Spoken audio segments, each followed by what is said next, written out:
I'm in a small town near Wigan called Atherton, where I've heard about an 18-year-old who lives with his parents, Norma and John. Hello. Hi, hello. Reggie.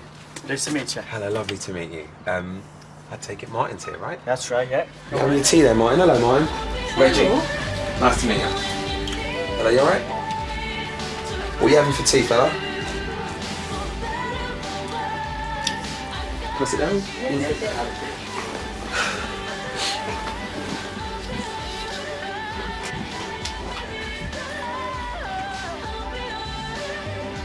I mean, I've sort of come in and I've tried to talk to Martin and he's not really responded to me as yet.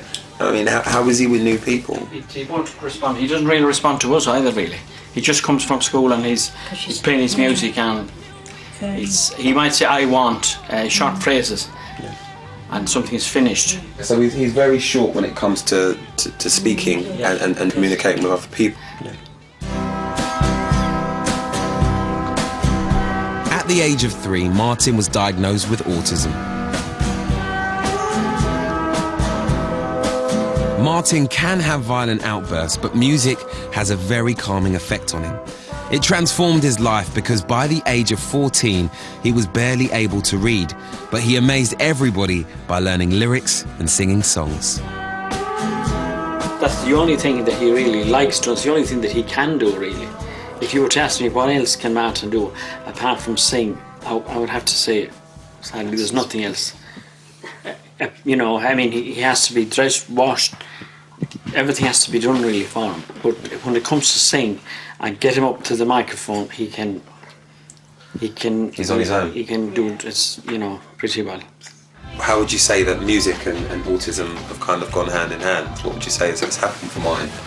It's helped him with his aggression, and hasn't it really? Oh, definitely, yeah. You know. He could go into some serious rages. Yeah. So we would have a real problem on our hands. So we don't.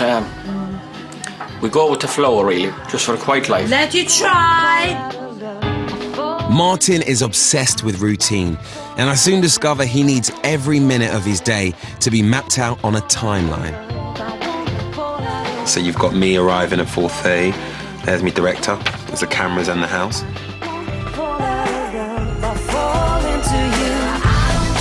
His routine is so rigid that every day he does the same thing at the same time.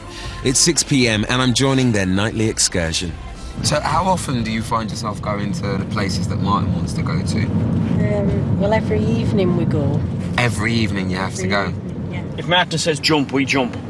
If he says Asda, we go to Asda. If he says KFC, so we're just trying to just keep the peace. Martin loves music so much, he's memorised every CD in the shop.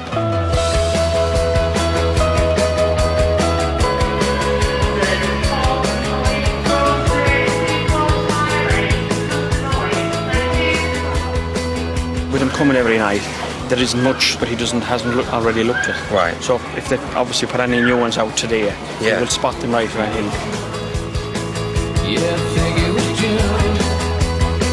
So we've got to find some new music, Martin. How's Lady Gaga? No. We don't like Lady Gaga? No. On!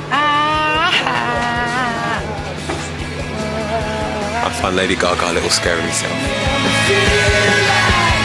After the supermarket, there always follows a trip to his favourite fast food restaurant. Is it the usual? For change tonight, can I have a regular popcorn meal? You can, my son. What drink would you like? Diet Coke, please. So they knew what you wanted. They're surprised there was a change. Brilliant.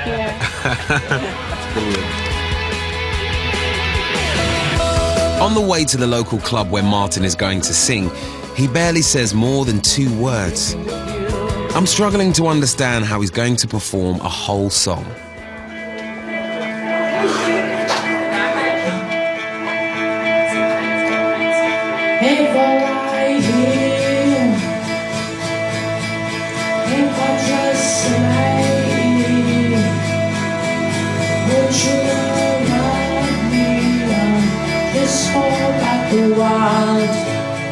Now this really is unexpected.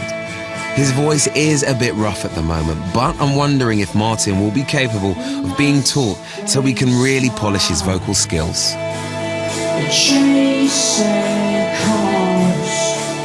Calvin has been Martin's mentor for the last 5 years, and I want to know if he thinks Martin would benefit from being part of the event. It's an opportunity for him to sing. He's got another chance to sing, which is broadening his learning experiences and really enriching his world that can be sometimes so small.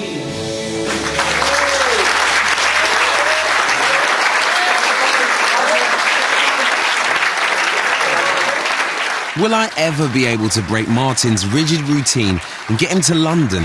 Or will he always need to go to his local supermarket at 6 o'clock every night? High five for Reggie. High five, for Reggie. There we go. I got air pie earlier. I just got a high five after that performance. It's good.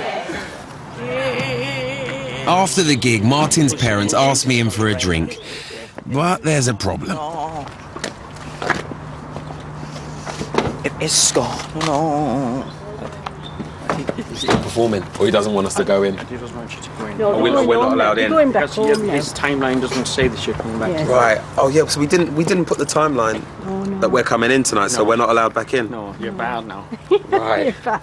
Well, I guess that's good night. Thank you so much Thank for tonight. Thank you very much. Thank you so much, Martin. Good Good night to night. Reggie and Guy. Yeah, man. High five, man. Good night. Lad. Good night. It's quite funny. We spoke about the timeline earlier, and I've only just realised the importance of this timeline because it's freezing. There's no one around. We haven't booked our cab, and we're not allowed in the house because it's not on the timeline. Martin literally stood on the threshold and said, "No, you can't come in." But I did get a high five and a good night reggae